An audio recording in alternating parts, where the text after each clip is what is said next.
Welcome back to the deep dive. This time we're going to be tackling something pretty fascinating, I think, the world of social research. And you know how it kind of shapes how we view the world and sometimes maybe even leads us astray. We've got some excerpts here from a book you sent over. And, well, I've got to say, it's definitely got me thinking. What really jumped out at you? Well, I think right away, the author makes this really clever analogy. It's about comparing economic forecasts to trying to predict, a total eclipse way out in the year 3000. And you know what? It's a pretty funny way to get you thinking about how complex human behavior is, especially compared to those really predictable things like planets and stars. Yeah, I see what you mean. So are you saying that economics is basically all just guesswork? I mean, that's a little unsettling to think about, honestly. But I'm curious, what are some of the ways that social research maybe, gets things wrong, like concrete examples? Well, the book really dives into this by talking about something called the easy problem and the hard problem with social research.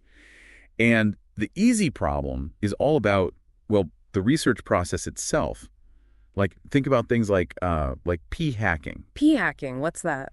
Basically, it's where researchers are kind of tweaking their data until, they get those results that they want in the first place. Oh, I see. So it's like kind of like a scientist cherry picking their data to make their experiment look successful. That's kind of sneaky. And you're saying that's more common than we think. Definitely more common than you'd think. Yeah. And it definitely skews our understanding of what's really true.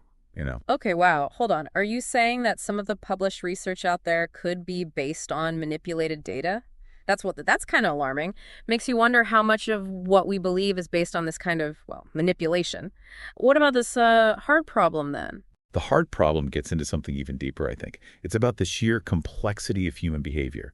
The author talks about this one study, and it's fascinating. So there were like 76 research teams, and they were all analyzing the exact same data about immigration and social safety nets. Okay, so they all had the same info. Seems like they would reach, like, pretty similar conclusions then, right? You would think.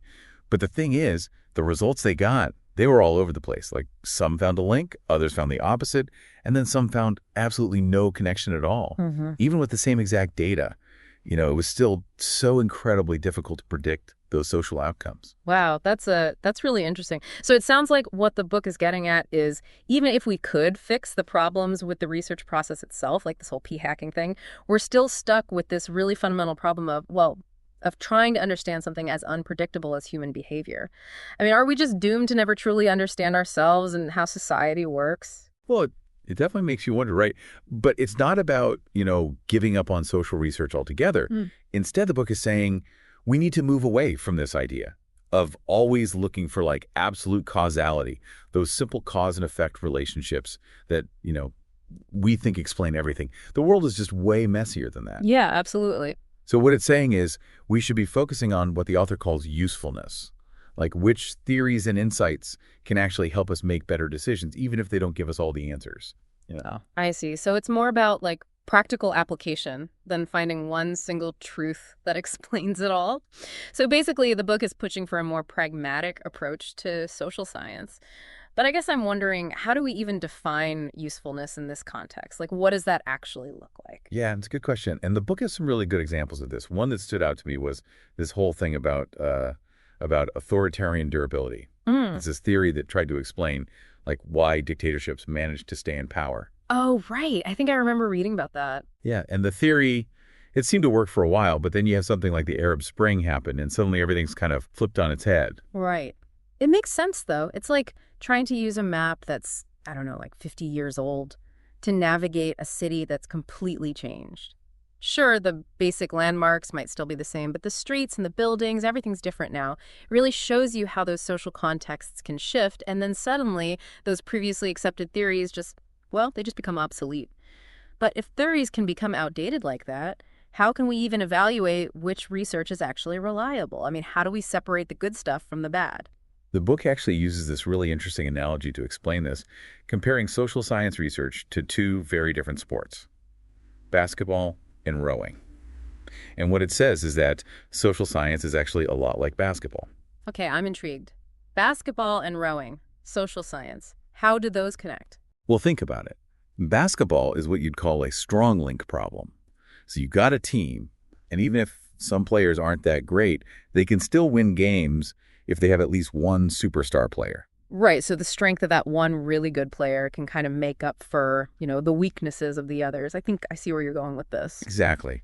In social science, you have all this groundbreaking, insightful research that's really changed our understanding of things. But then right alongside it, you have research that's flawed or just, not as rigorous. It's kind of a mixed bag, like a basketball team with a star player and a few bench warmers. Gotcha. So where does rowing fit into this whole analogy?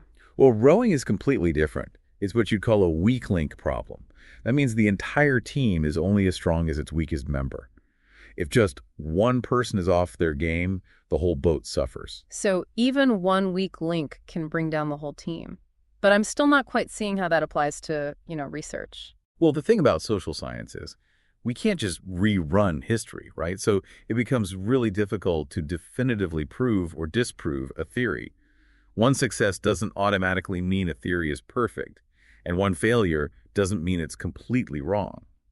It's a lot less clear-cut than rowing, where you can clearly see, if the boat is moving efficiently or not. Yeah, that's true. Social science is definitely a lot more murky. It's much harder to tell, which research is actually giving us real insights and which might just be like a fluke or something.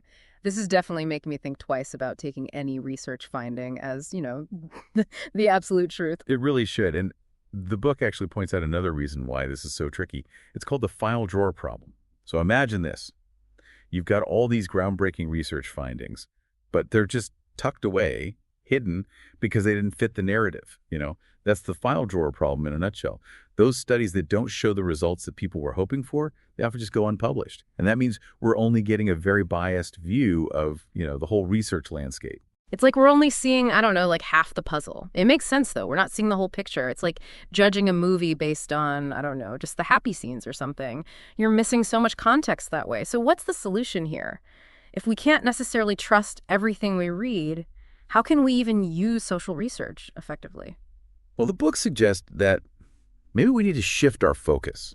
Instead of always trying to find absolute causality, maybe we should prioritize usefulness. So instead of just trying to figure out, does X cause Y, maybe the question should be, does understanding the relationship between X and Y help us make better decisions or help us improve the world? It's a more, I guess you could say, a more pragmatic approach. It's about finding solutions rather than getting lost in these really theoretical debates.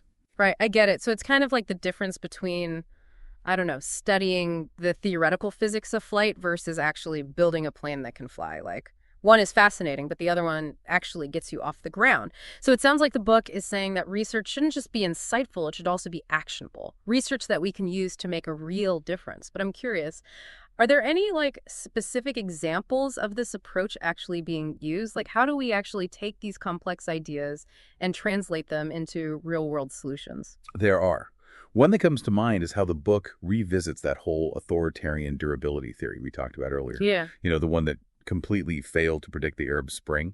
The book actually uses that theory as a case study for how we can build theories that are more adaptable, more responsive to change. Okay, interesting. So instead of, clinging to these old frameworks that don't work anymore, we need to be creating theories that can actually evolve along with the social landscape. Makes sense. But how do we build that kind of flexibility into our research in the first place?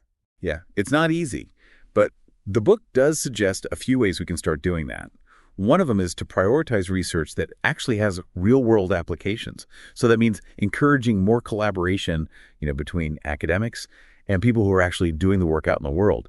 Get those researchers out of their ivory towers and actually working with people who are dealing with these issues every day. So basically bridging the gap between theory and practice, it's like saying, hey, let's stop just talking about these problems and actually start doing something about them.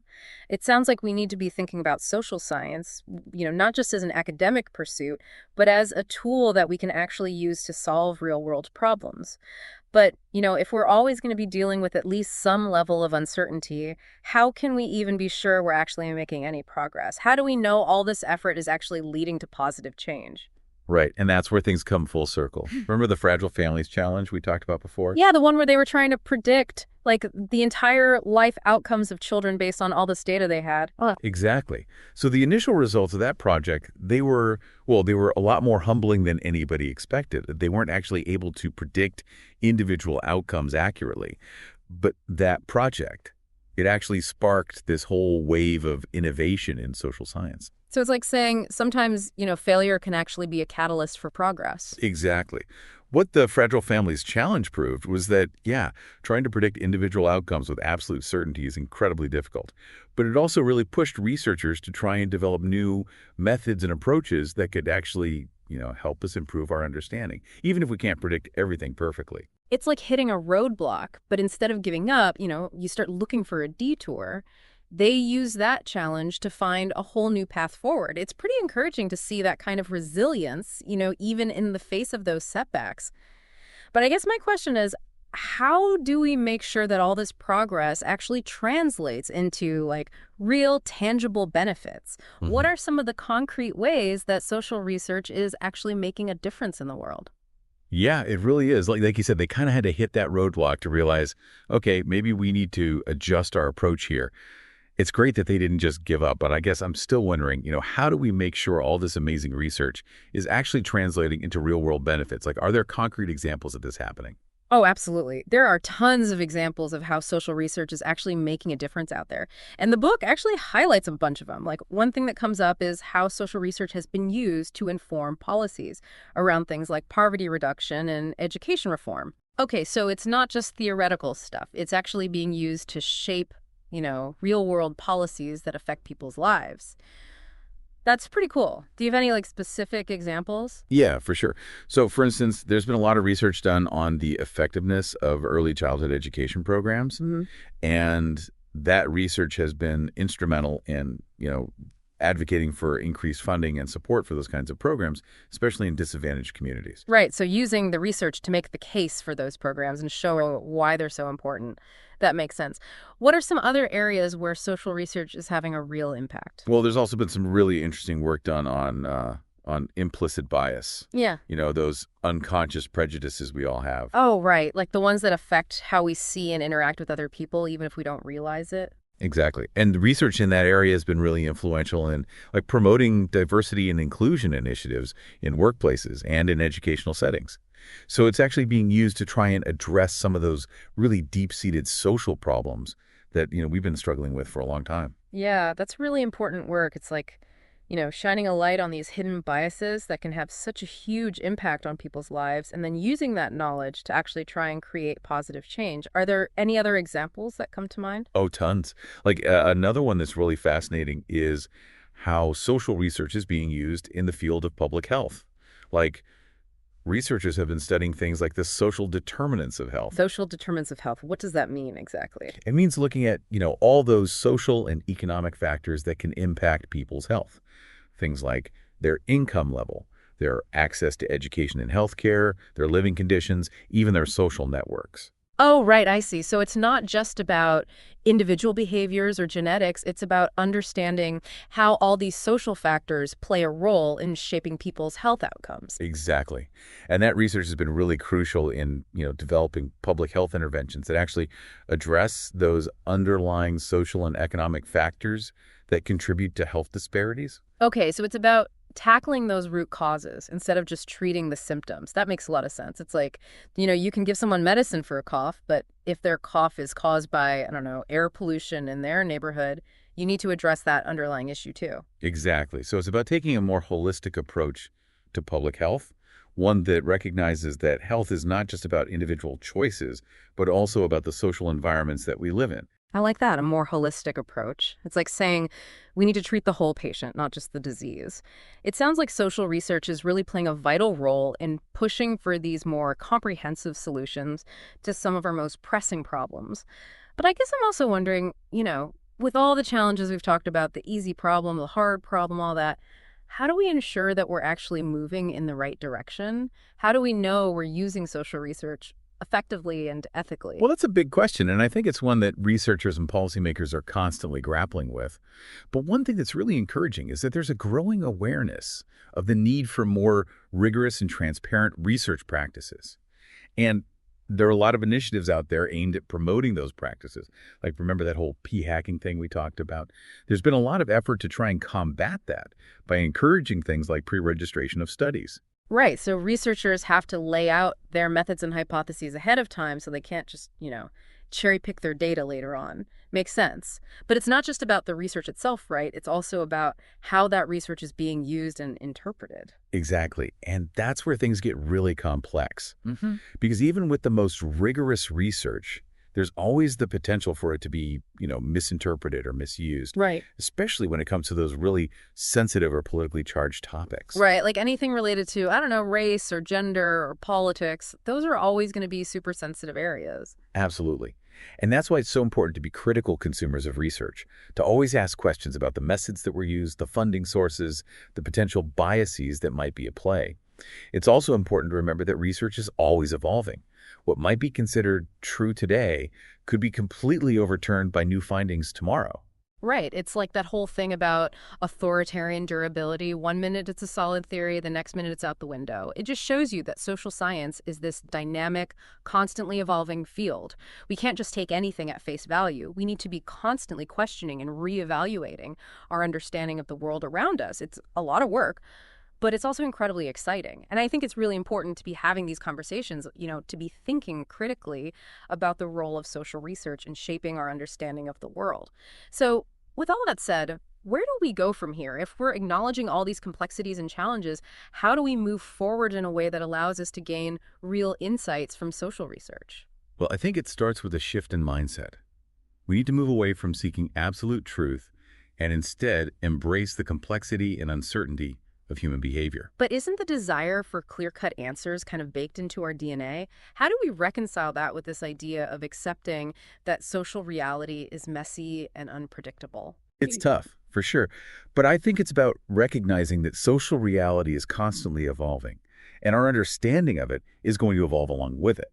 So we need to be comfortable with multiple perspectives, with the idea that there isn't always one right answer. Okay, so instead of looking for that one magic bullet explanation, we need to be more open to different interpretations, to the idea that there might be multiple truths depending on how you look at things. That's a pretty big shift in thinking. Yeah. But how do we actually do that? Like the book mentions some concrete examples of how we can embrace this more nuanced perspective, right? Absolutely. One that really stands out is the whole controversy surrounding the ESP study. You remember that? The one where the researcher claimed to have proven that people could Yeah. feel the future. It involves some, shall we say, suggestive pictures behind a curtain. Oh, yeah. That's the one that caused such a stir in the academic community. What was the issue there? Turns out, that study was a prime example of that easy problem we talked about earlier. The researcher was using some pretty questionable statistical methods, p-hacking basically, to get the results he wanted. And it took a while, but eventually the scientific community kind of caught on and realized that the findings weren't as solid as they initially seemed. So it was another example of how research can be manipulated to fit a certain narrative. It's pretty scary to think about. How widespread is this whole p-hacking issue? Are some areas of research more susceptible to this than others? It's hard to say for sure, but I think it definitely highlights the need for greater transparency and rigor in research, no matter what the field is. The book suggests a few ways to try and address this problem, like encouraging pre-registration of studies. That way, researchers have to be more upfront about their methods and hypotheses, making it a lot harder to manipulate the results later on. Yeah, makes sense. It's like having a referee for the research process. You can't just change the rules in the middle of the game to get the outcome you want. What other strategies does the book suggest? Another interesting suggestion is encouraging the publication of negative or null results. It might sound counterintuitive, but publishing studies that don't find anything statistically significant can actually be really valuable. Hold on. Publish research that basically says, we didn't find anything. I mean, who would even want to read that? I know, it sounds kind of boring. Right. But remember that whole file drawer problem we talked about earlier? You've got all these important findings that are just hidden away because they didn't fit the narrative that researchers were hoping for. So publishing those null results can actually help us combat that problem. We get a much more balanced and accurate picture of the research landscape when we're not just focusing on the studies that confirm our biases. So it's like sometimes nothing can actually be a very important finding. It helps us avoid jumping to conclusions based on, incomplete information. That's really interesting. But how do we make sure those null results actually see the light of day? Well, it requires a shift in how we think about research and what we consider valuable. Instead of just focusing on those breakthrough findings, we need to create incentives for researchers to publish all their results, even the ones that don't show anything particularly exciting. And that means changing how we evaluate research, how we fund it, and how we share it with the wider world. It's kind of like saying we need to reward honesty in research even when the results aren't what we were hoping for. It's about valuing the process of discovery as much as the outcome. But, beyond these structural changes, I'm also thinking about like the individual responsibility we all have when it comes to consuming and interpreting research, especially in today's world where we're bombarded with information from all sides. Oh, Right. absolutely. I think that's a crucial point. We can't just rely on, researchers and policymakers to do all the work. We all have a responsibility to be informed citizens, to be critical thinkers who can evaluate information and make informed decisions based on, the best available evidence. Right. It's like we can't just blindly accept everything we read or hear. We need to be asking questions, considering different perspectives, and being willing to change our minds when presented with new evidence. It's a lot of work for sure, but it's also incredibly empowering. Absolutely. And I think it's something that we need to be teaching, from a young age. Like critical thinking skills should be a core part of education, just like math or reading or any other subject. Totally agree. We need to equip people with the tools to navigate this complex information landscape. But, on a more personal level, I'm also curious about what this all means for how we see ourselves and our place in the world. Like, if social reality is constantly evolving and our understanding of it is always changing, does that mean, that there's no such thing as a fixed identity or a stable sense of self? That's a deep question, and I don't know if there's a simple answer. But I think what this whole conversation highlights is that, yeah, we're all constantly evolving, both individually and collectively. And maybe that's not a bad thing. Maybe it's actually an opportunity to embrace change, to be more open to new ideas and experiences, and to constantly redefine ourselves and our place in the world. It's kind of like saying, okay, maybe there isn't one true self that's fixed and unchanging. Maybe who we are is this ongoing process of becoming. It's a little scary, but also kind of exciting. It opens up so many possibilities. Right. And I think it also highlights the importance of connection, of community, because we're not just individuals figuring things out on our own. We're all part of this larger social fabric, and our identities are shaped by those relationships and interactions. It's like we're all in this together, trying to make sense of this crazy, amazing world. And social science, even with all its flaws and limitations, gives us these really valuable tools to help us do that. I think that's a great way to put it. It's about using those tools, not as weapons to divide us, but as bridges to connect us, to build a more understanding, compassionate, and just world. Wow, this deep dive has really challenged my assumptions about how we understand society. It's amazing how just a few excerpts from this book have opened up this whole new perspective on social science and its potential, but also, its limitations. What's the one big takeaway you hope sticks with our listener? I think the most important thing to remember is to embrace the complexity and uncertainty of human behavior. Don't be afraid to question those easy answers and those overly simplistic explanations. And remember that even the most rigorous social research is still a product of its time. It's subject to change as our world evolves. Great advice. Thanks for joining us on this deep dive. It's been such a pleasure exploring these ideas with you.